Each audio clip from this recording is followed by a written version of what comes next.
Hello everyone, how's it going? It is Tyrannor as always, and I wanted to start a discussion on the World of Warcraft Chronicle, which was released a few days ago, and has proven to be pretty controversial while also containing a lot of lore knowledge.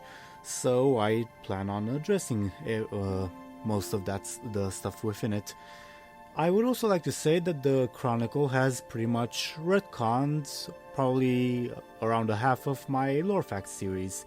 So I don't know, I might start adding disclaimers to those videos, which is always fun to do. Anyway, so the Warcraft Chronicle begins by pretty much establishing that the universe is formed from duality, so to say. Now, what I mean by duality is that there is the duality of light versus the void, there's order represented by arcane magic versus chaos represented by fell magic, and there is decay, necromantic magic versus life. And I'm not sure how to feel about this. It's an interesting concept, but it also kind of contributes to the homogenization, so to say, of Blizzard lore, since pretty much every other Blizzard game is represented in a duality of good versus evil, at least in the latest lore of each respective iteration. And Warcraft is starting to also go in that direction with the light versus shadow. And the arcane and fell not necessarily being entirely evil, although I will get into that later on. Also, one thing I do have some problems with is the classification of arcane and fell magic and life and death magic, since death magic overlaps with arcane and fell because it is necromancy. Necromancy has been described before as being a form of arcane magic, but at the same time fell magic is described as being formed by sucking the life out of everything, which would theoretically make it death magic, but it's not, it's fell magic, which is confusing. And it even says in the Chronicle that fell magic is formed by absorbing the life of everything else, but it's classified as being part of disorder, not of death. So it's confusing. There's also one thing that is included in the duality aspect are the Shadowlands, which are basically considered the afterlife of, well, all mortal races, which I kind of disagree with, well, not disagree, I dislike, so to say, because they're described as being pretty much a version of hell. They're probably the hell, so to say, that Sylvanas saw in her short story, but that just means that every being who dies just goes to quote-unquote hell. There is no heaven, so to say. For example, the quest line with the Crusader who dies in Icecrown is kind of negated. At the end of the quest line, he was supposed to be rescued by the Naro, who do not abandon any of their champions, so to say. But according to the Chronicle, there is hope that there might be another quote-unquote afterlife, but the Shadowlands are the only things left. So WTF. One thing that also happened in the Chronicle was a bunch of entities and powers, so to say, were upgraded and some were downgraded, and let me explain. According to a Chronicle, the Titans are basically immensely powerful beings, probably the third most powerful beings in the whole universe. The first two I will get into a bit later. Now, the image in my mind previously was that the Titans came to Azeroth and single-handedly fought the old gods and defeated them after hard battles, and it was even described in previous stuff that, many Titans fell fighting the old gods and such. But actually, the Titans are, like I said, immensely powerful beings. There's an incident mentioned in the Chronicle where Aman'thul pretty much just splats the old god Yogg-Saron in his hand, just like that. The old gods were downgraded. They're no longer like the big evil that they were. They are manifestations of one of the first two entities. And I should probably explain what those two entities are right now, shouldn't I? Basically, it is the light and the void, which existed at the beginning of everything, since the beginning of everything, before the beginning of everything, and gave rise to all the things in the universe. Reality, the great dark beyond, which is outer space basically, and the twisting nether, by their interaction and spillover into the known universe, so to say.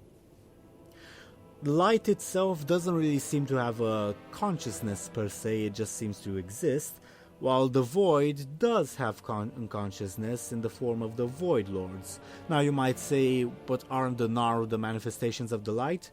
Yes and no. The thing is, both the light and the void are responsible for the creation of life across the universe, both in the great dark beyond and in the twisting nether. And the Naru are perhaps one of the purest known entities to be formed by the light, as in they have very small amounts of void, but they still do have void in them. They're not pure 100% light, if that makes sense. And on that note, the Naru are also the ones who contacted the humans and established the Church of the Holy Light, albeit without the humans knowing about them. And if you're curious about the Loon and the priest and the Night Elf priestesses, we don't really get any sort of information about Elune or her nature other than she's the goddess of the moon. But whatever. As to the Titans, they are the remnants of the, so to say, the creation of the universe. They are composed of, quote, the primordial matters of the universe, and they are in a way analogous to, this might sound a bit silly, to the giant turtle Shenzhen Su, and let me explain what I mean. The Titans are basically slumbering within various planets scattered across the great dark beyond, and eventually some of them awakened. The first Titan to awaken was Aman'thul, who then proceeded to start wandering the universe and shaping planets in the hopes of discovering other Titans. And eventually the Titan Pantheon formed around Aman'thul. And the Titans, like I said, are pretty much the third most powerful power in the universe. And they have the ability to destroy worlds with one single blow, as we'll see later on. They have the ability to shape entire worlds. But they did devise a sort of system, so to say. They are wandering the universe looking for other Titans to wake up, but they shape the various planets along the universe on their way, but they do not know if that planet holds a Titan or not until the later stages of shaping.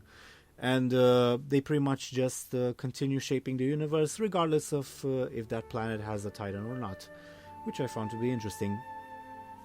And this is what I meant by being analogous to Shenzhen Su, because a Titan is part of a world, but what happens to the world when a Titan awakens? I'm not sure. That's why I made the analogy to the giant turtle. Does a civilization continue to live on them, which would be kind of hilarious and also really unlikely? We just don't know. And also, Azeroth is the most powerful Titan that exists, but it is still slumbering. And what will happen to us when Azeroth awakens? We do not know. And based on some other information in the Chronicle, it will probably awaken in Legion, in the expansion. Now, as to the old gods, while I previously imagined them to be equivalent or perhaps more powerful to the Titans, because there are several excerpts in previous pieces of lore of old gods scheming directly against the Titans and say, oh, we can pretty much beat those suckers up. Now the old gods are, like I said, severely downgraded. They are just manifestations of the Void, because the Void, once it saw how powerful the Titans were, decided that it would be a good idea to corrupt some of them, and so forcibly manifested its existence into the known universe, creating the old gods. And the old gods are subservient to the Void Lords, which is interesting, I suppose, and a bit upsetting. And the old gods are like previously described. They're space parasites. They wander to various worlds and corrupt them in the hopes of finding a titan and corrupting it as well. And that is pretty much what the old gods are. And on Azeroth specifically, when the titans arrived, like I said, Azeroth is the most powerful titan that exists, but it is also slumbering. The titans decided that in order to not directly harm Azeroth, they would just send their constructs in order to fight the old gods and remain mostly on the sidelines while the action happened, because their immense power, once manifested, would inevitably harm the planet. And this is where the Titanic Keepers come in, the Titanic Watchers. They pretty much got a massive upgrade in the Chronicle. They are basically the ones responsible for fighting the old gods, while not exactly on equal footing, as an old god could easily overwhelm a single keeper. They do fight them in teams, so to say. And they are the ones responsible for actually shaping Azeroth, not the Titans. And one thing that is also interesting is that the Well of Eternity is actually a wound in Azeroth, so to say. Because at one point during the war between the Titanic Keepers and the Old Gods' Black Empire, the Titanic Keepers were assailing the stronghold of the strongest Old God, Yogg-Saron, and Yogg-Saron was pretty much raffle-stomping the Keepers. And at that point, Aman'thul decided to personally intervene, and like I mentioned previously, he picked up Yogg-Saron and squashed him in his hand, which unleashed the Shah upon the land. Sorry. And this single event, because the old god was so embedded within Azeroth's surface, caused a gigantic wound in Azeroth, which spilled over, creating the Well of Eternity, a gigantic fount of arcane energy. And at this point, the Titans definitely decided not to intervene anymore within Azeroth, and the Well of Eternity was later reshaped by the Keepers into a more organized fashion rather than a spilling wound. And this is also the reason why the Titans did not kill the Old Gods, because the Old Gods had already embedded themselves so deep within Azeroth, while not exactly touching the essence of the dormant Titan and influencing it. Removing them would still harm the Titan, and so they were just imprisoned. Now, let's move on to a bit of a different and more controversial topic, the demons. Now, like as life appeared in the Great Dark Beyond in the form of living creatures and in the elemental spirits, life also appeared in the Twisting Nether, which is a parallel dimension to the Great Dark Beyond, only a lot more volatile, a lot more unstable, and also at the border of the dimensions that light and that pure light and pure void exist in. And whenever the Great Dark Beyond spills in, makes contact with the Twisting Nether, bad stuff happens, like we saw with Draenor exploding into Outland. Now, demons are life native to the Twisting Nether, and they pretty much made it their day job to screw over the civilizations of the Great Dark Beyond. Now, the Titans saw the harm that the demons were inflicting on their civilizations and dispatched the Titans Sargeras and later Agromar to deal with them. Sargeras then constructed a gigantic prison world, Mardum, which housed the demons and eventually came to house so many demons that it became a gigantic green beacon within the Great Dark Beyond. Now, I would also like to mention that at one point during his travels, Sargeras came across a world containing a titan within, but which was completely corrupted by the old gods, and it is mentioned that the titan, instead of singing songs of hope and such, it sang songs of despair and had nightmares and such. And Sargeras was so dismayed by this that he immediately destroyed the planet. And then he later reported the situation to the Pantheon, which, while they were horrified themselves at the prospect of one of them being corrupted by the void, they nonetheless chastised Sargeras for completely destroying the Titan, which they regarded as a member of their family. And we also the Chronicle also, interestingly enough, serves to sort of greyify Sargeras' character instead of portraying him as a pure evil, because Sargeras pretty much dedicates from now on his entire existence to opposing and fighting the Void Lords, the ultimate evil of Warcraft.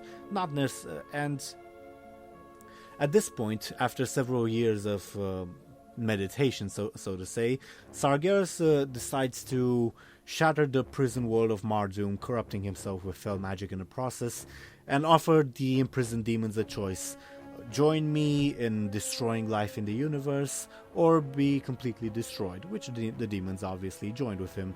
Now you might ask, if he's so benevolent, why would he decide to destroy all life in the universe? Well, he seeks to deny life from the Void Lords. He seeks to deny their influence, to destroy reality which he views as corrupt, and presumably remake it anew in a more uncorrupted fashion. And pretty much unlike the Pantheon, which sees the threat of the Void Lords and sort of wanted to fight them directly, Sargeras is making a sort of war of attrition, which is interesting, I suppose, although I would see why people would have problems with it. Now, let's move on to the really controversial stuff. The Pantheon is dead. Why, you might ask? Because Sargeras killed them. After Aegwynn, Sargeras' former lieutenant, sees the corruption he has wrought and the destruction his new Burning Legion brings, he challenged Sargeras to a single duel and lost. And then Aegwynn summoned the Titan Pantheon, who chastised Sargeras and begged him to come back to abandon his burning crusade, and Sargeras then killed them all after a long war, which was described to pretty much almost shatter the whole universe. And at the last moment, Norgornon, the Titan wizard, so to say, saved the spirits of the Pantheon and flew them over to the Titanic keepers on Azeroth. And from what I understand, their spirits came to possess the several specific keepers. Specifically, Aman'thul resided within the keeper Ra Den, although possessed perhaps is not the right word, since the keepers were not really aware of the Titans being dead and being in their bodies, except for Ra Den. They just felt it as a sort of weird thing. The Titan Aegwynn resided within Watcher Tyr, Norgornon presumably resided within Watcher Loken, and so on. And speaking of which, one thing I really liked about the Chronicle was how they sort of rewrote the story of Loken, the Watcher. Previously, in previous lore, he was just slowly corrupted by Yogg-Saron because he was a Titan left in charge, the Titanic Keeper left in charge of his prison. But now, we have a sort of different dimension to his character. This Loken is entirely driven by a desire for self-preservation and by paranoia. Now let me explain. The fact that Yogg-Saron did try to corrupt Loken is still canon. He did continuously whisper in his dreams. He did sort of torment him mentally, but unlike the lesser races, so to say, Titanic Keepers are obviously not quite as vulnerable to corruption as the lesser races. But this thing did create a toll on Loken, and this combined with the sort of shock he felt when the spirit of presumably Norgornon came to reside within him, led him to slowly confide within the Vrykul woman Sif, and they slowly became lovers. Now, as you may or may not know, Sif is the wife of Watcher Forum. Controversy time. Through a chain of events, Loken eventually came to murder Sif when she suggested that they should come clean with their affair. But right when he murdered her, the quote-unquote spirit of Sif rose from her body and quote-unquote forgave Loken and said, look, we really need to do everything necessary for you to survive and avoid being pointed at as the guilty party. That particular spirit was the old god Yogg-Saron. Now, Loken then decided to go screw over with his stuff. He began the conflict between the Aesir and the Vanir. He sowed the seeds of discord between Forum and the Sons of Hodir, and so on. All in the hopes of sort of maintaining Ulduar for his own sake. He even murdered Watcher Myrmoron, but Watcher Myrmoron actually was rebuilt by his mecha gnome servants, which was a bit of fun. And eventually, due to this, Watcher Myrmoron went mad. He killed he defeated, if I remember correctly, several other Watchers within Ulduar who were then corrupted over by Yogg-Saron because of their weakness. And then he pretty much sealed Ulduar for himself. He altered the records left within them. He decided to name himself as Prime Designate of Azeroth instead of Odin, who was the actual Prime Designate but was busy, quote unquote. And he even rewrote the discs. Well, he didn't rewrite. He created the Tribunal of Ages, the thing we guard Brian Brosbeard while he was accessing in Wrath of the Lich King. And it is interesting, like I said, because he did everything out of a sense of self-preservation, combined with old gold god corruption, but mostly his paranoia and his fear, which is kind of ironic considering what we will find out later about a certain other character, but let's stick to our guns here. One thing I also found surprising was that several conflicts within the Storm Peaks, specifically the Winterscorn War, was not caused by Loken, not directly anyway, but by Vulcan and Ignis, the Ulduar bosses. And they found the Winterscorn clan of Vrykul, which was a more warlike version of the Vrykul than the others, and they made them attack the Irvin, and to the point where Watcher Tyr was forced to intervene on behalf of the Irvin, and he even called the Dragon Aspects to fight the Winterscorn Vrykul, while at the time Loken just stood by an Ulduar. Eventually Watcher Tyr challenged Loken, distracting him while two of his allies, Arcadus and Aronaya, snuck into Ulduar and stole the discs of Norgornon. And then eventually Watcher Tyr, Arcadus and Aronaya, along with their a loyal entourage of Earth and Mechanomes and Vrykul, traveled south into modern Eastern Kingdoms. And then if you saw the artifact videos for Legion, they were pursued by several faceless generals that Loken awoke due to his desperation that, oh no, if they show this stuff to the Titans, they're definitely going to kill me. So he even awoke two faceless generals in his paranoia to send after them.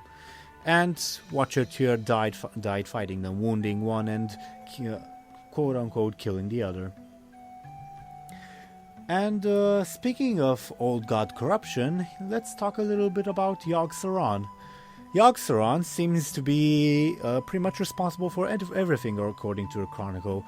Despite the fact that Y'Shaarj was supposed to be the strongest old god, well, now that he's dead, Yogg-Saron seems to be the most ingenious. I do have to say that I have always liked Yogg-Saron and his the trails of his influences in Northrend and Wrath of the Lich King. Especially the Saronite stuff and the World Tree of Vordrasil, but let's get into that a little bit.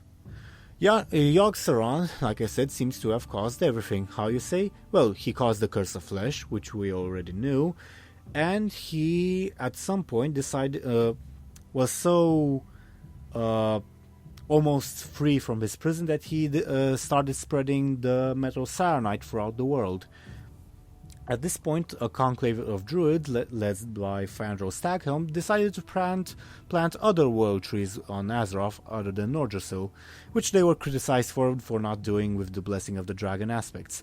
But those world trees did save the world from Saronite corruption. They are pretty much the portals to the Emerald Dream that we see in Duskwood, in the Hinterlands, in Ashenvale, and so on. And but one particular tree, whose name I can't remember at the top of my head, was planted in Grizzly Hills. But its roots went so deep that they touched Yogg-Saron itself, which corrupted the tree, and thus the druids were forced to cut it down, and they renamed it to Vordrasil, meaning broken crown. Though this did allow Yogg-Saron to access the Emerald Dream, because those trees were linked to the Emerald Dream, and corrupting one obviously linked him to the Emerald Dream, which is kind of diminishing the old god N'Zoth's role, because N'Zoth was mentioned previously to have been the old god who invented the Emerald Nightmare, and while the Chronicle says that Yogg-Saron just pretty much planted a foothold within the Emerald Dream and not specifically caused the nightmare, it does diminish N'Zoth's role. Actually, other than Yogg-Saron, N'Zoth is barely mentioned within the Chronicle. He appears on a map detailing his territories, and he's mentioned as existing, and the fact that the Titanic Keepers fought against him, although he wasn't that much of a challenge compared to Yogg-Saron or Y'Shaarj. But other than that, he doesn't really do anything. Even though it was mentioned previously that he was the one responsible for Deathwing's corruption, and like I said, the Emerald Nightmare, the Chronicle just sort of either says that Yogg-Saron did it, or the old gods as a whole did it in the case of Deathwing. C'Thun is also diminished a little bit, because up until now, C'Thun was the one known for having shaped and forged the Akir and the civilization of Ajakir in ancient times. But now it's the collective old gods who created the Akir, and C'Thun didn't even create Ajakir, he just created the Kiraji. Well, he didn't even really create them. Let me explain. When Loken sent those two faceless generals after Tyr, like I mentioned, one of them was merely wounded and escaped. He then slumbered in the earth near the troll capital of Zuldazar until the trolls accidentally awakened him. He then saw the pathetic empire the trolls had built and decided this would make a pretty good tribute for his old god masters.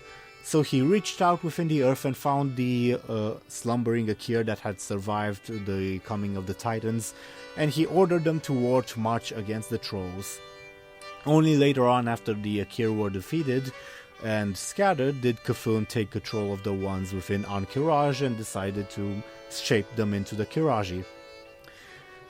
Now, related to the Akir, one thing I really liked about the Chronicle, and this is really subjective, is how they expanded and clarified the lore of the trolls, because trolls are among my favorite races.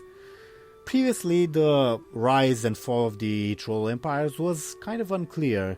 It was really uncertain if the Zandalari and the other empires sort of rose simultaneously, or if they separated. There was some variants of the story in which the other empires were exiles of the Zandalari, but now it's all clear, thank God. Now, the story goes as such. The trolls pretty much lived in separate tribes until the Akir came, although the Zandalari were always the most superior trolls. The Akir eventually came close to Zuldazar itself, the capital of the Zandalari, at which point the Zandalari rallied the other trolls in defense of Zuldazar and organized them and successfully defeated the Akir invasion thanks to guerrilla tactics. Now, in order to hunt the other Akir down, the Zandalari pretty much told the more warlike and ambitious of the tribes under their control, go and expand across the world, you have our blessing to create empires of our own, just fight the Akir while you do it. And the other empires took them up on their offer. The Drakari ventured north where they found several Akir, the ancestors of the Nerubians, and they fought them along with corrupted Tol'vir.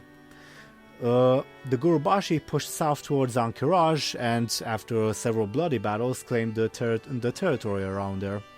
And lastly, the Amani ventured northeast into their actual territory, where they tracked down the faceless General Kifix, the one responsible for waking up the Akir, and killed him after a legendary struggle in which very few Amani were left. The Amani then proceeded to build their capital of Zulaman on top of the faceless General's corpse. Smart move there, isn't it? Now, the death of the Faceless General pretty much broke the Akir's will and scattered them to the four winds, so to say, and the remaining Akir fortified their colonies and established the future civilizations that we know as the Nerubians, Ankiraj, and the Mantid. After this, the Zandalari withdrew to their capital of Zuldazar to pursue spiritual knowledge, leaving the other, more power-hungry trolls to their empires, while they still maintained a significant influence. Now, one retcon that is interesting is Lei Shen and pretty much the Mogu Empire. Lei Shen was a son of a minor warlord, but instead of going with Mogu tradition and avenging his father when he was assassinated, he pretty much just left to contemplate the state of the Mogu, how they were constantly fighting amongst each other instead of being unified. Because now the Mogu were unified in purpose before the Curse of Flesh, but once again the Curse of Flesh shattered that unity. They only came together when the Mantid Swarm came, and only even then reluctantly. Lei Shen, like I said, contemplated the existence of the Mogu, surrounded only by several of his closest friends, and eventually traveled to the seat of the Titan Keeper Ra Den, who had stayed silent and uninvolved in the struggles of the Mogu. Lei Shen then pleaded with Ra Den, telling them of the troubles of the Mogu, but at all the time Ra Den seemed to be indifferent, not even responding to Lei Shen. When he eventually did respond, Ra Den said how hopeless he was because of the death of the Pantheon. He was the only Titanic keeper to realize the death of the Pantheon, and this despair was actually the reason why he did not personally intervene against Loken and Ulduar. He persevered Aman'thul's essence in a place near the Valley of Eternal Blossoms, and told Lei Shen about how everything was doomed. But Lei Shen didn't really see from the same perspective as Ra Den. He saw, instead of despair, he saw potential. He absorbed the essence of Aman'thul and Ra Den's power and imprisoned the Titanic Keeper.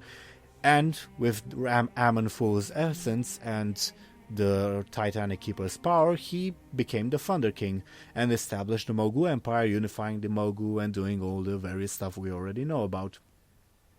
And another very interesting retcon is how he died.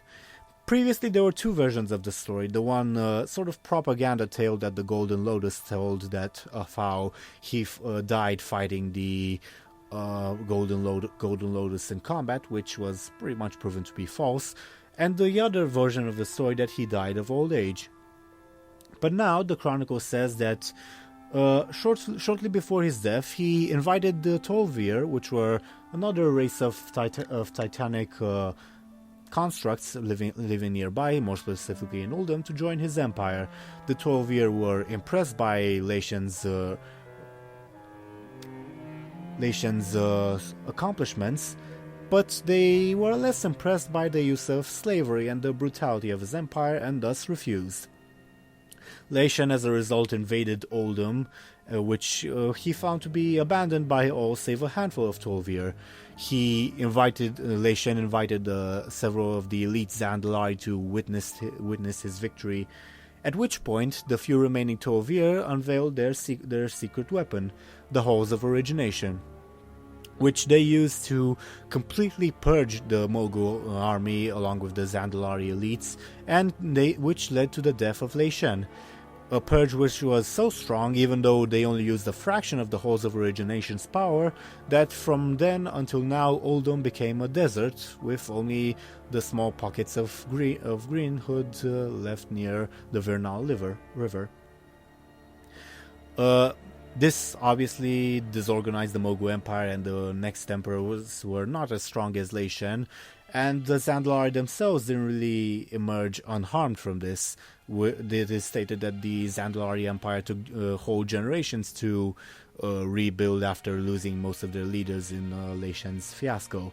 And the next thing that we see out of them is how they intervened in Pandaria against the nascent Pandaren Empire. But they did not intervene specifically in order to assist the Mogu. They intervened because Lei Shen had promised the Zandalari a plot of land near the Vale of Eternal Blossoms, and the Zandalari were pretty much eager to get it. The rest of the story of how the Zandalari were defeated is pretty much the same as in previous lore. Now, one thing I really did dislike was the changes to Illidan's character. Now, in previous lore, he joined the Burning Legion during the War of the Ancients because, well, he got rejected by Tyrande, and he desired to prove himself. But how did he desire to prove himself? By sabotaging the Legion from within. But no, in this iteration, he did get rejected by Tyrande, but he then got corrupted by Xavius, who sowed the seeds of doubt and such inside his mind. An event which did happen in the novel itself, in the War of the Ancients trilogy, but it was downplayed a lot. It was seen as mostly just a momentary victory on Xavius' side.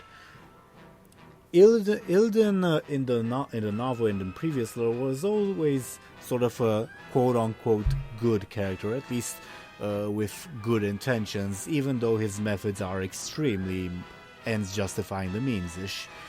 After he, in joining the Legion in the Chronicle, he obtained the Dragon Soul for them, which an event that also happened in the book, but in the Chronicle, he did it because he was also loyal to his Lord and Savior Sargeras, and then he said, you know, the Nidos are probably going to win, let me change sides. While in the novel, he was always against the Burning Legion, and he did contribute to the destruction of the Well of Eternity, albeit inadvertently, and all that good stuff.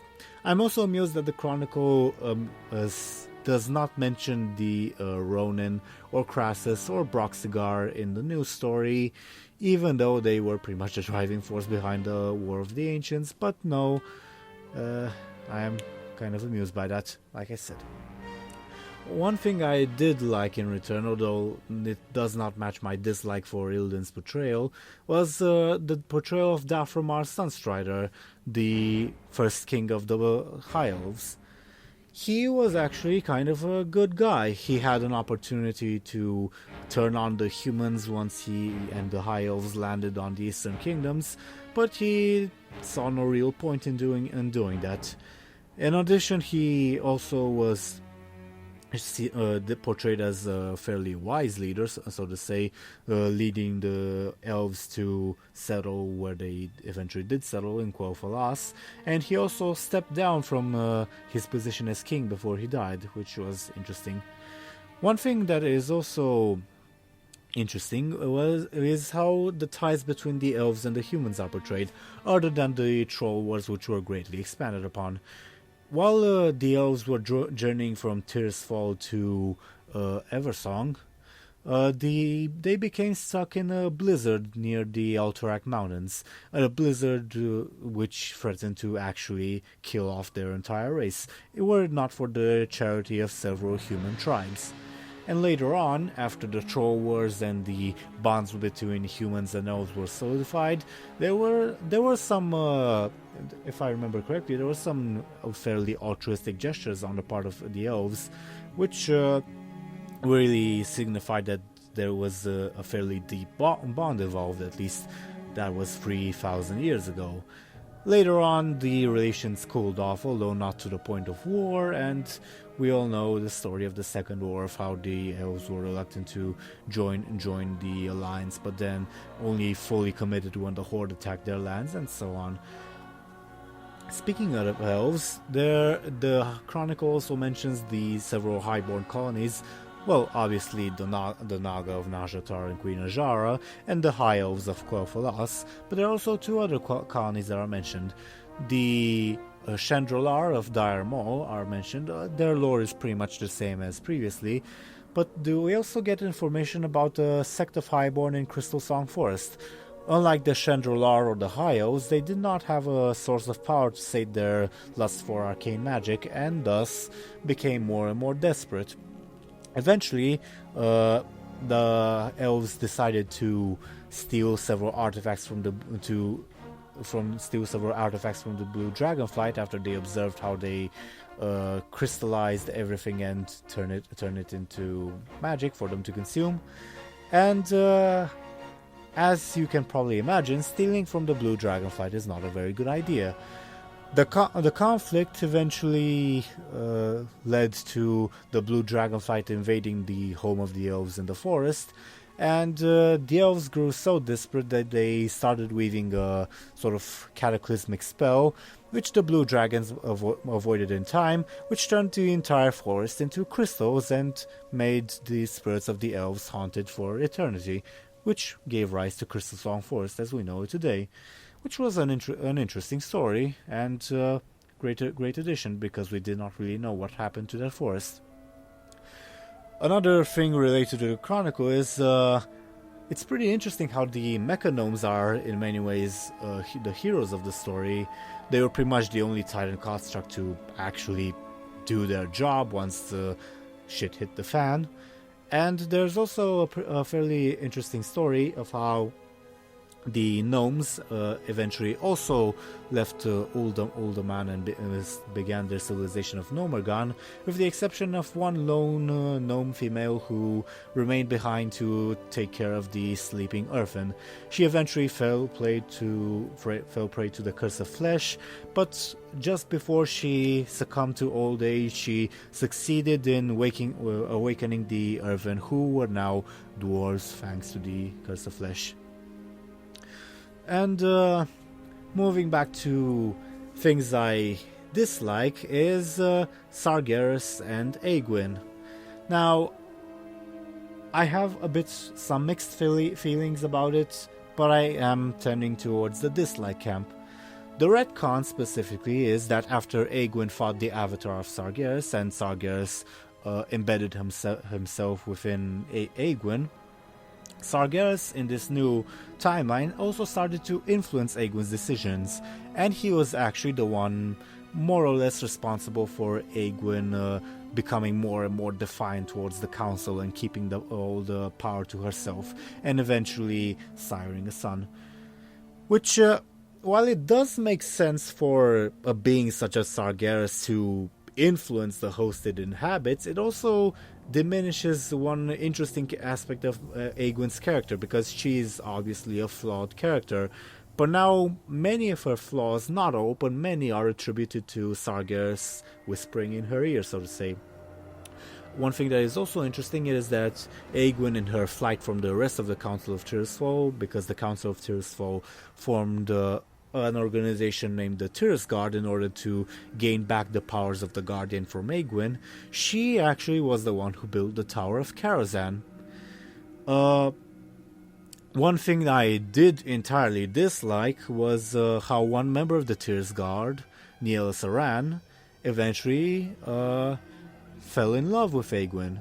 Now, we knew in previous lore that he was just a court conjurer of Stormwind, a member of the council, but just a court conjurer, who was seduced by Aegwynn because she desired an heir, so to pass on her guardian powers. But in this new continuity, Yogg-Saron was hunting down Aegwynn for a while, and eventually the two grew close.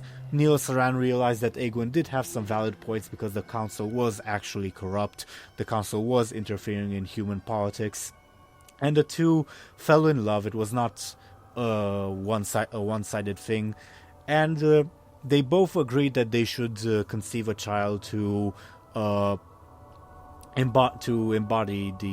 succeed Aegwynn as guardian.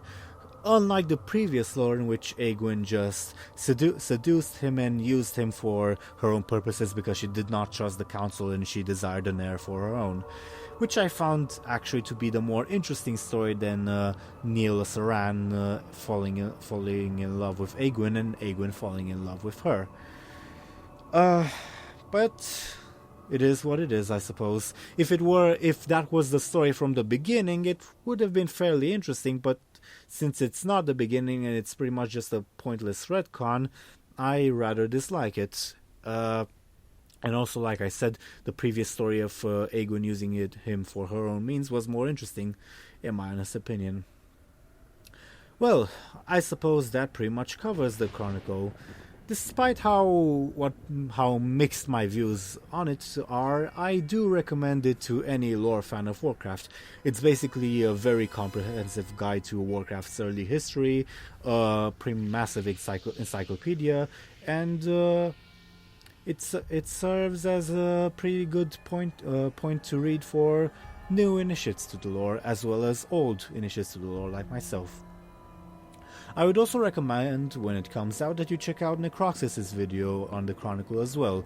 He has some pretty strong opinions on it, and they tend to be well presented and well argumented. And I will post a link to it in the description and an annotation when it does come out. Other than that, I will see all of you later, and I would like to hear your thoughts on the Chronicle or any questions you might have in the comments below.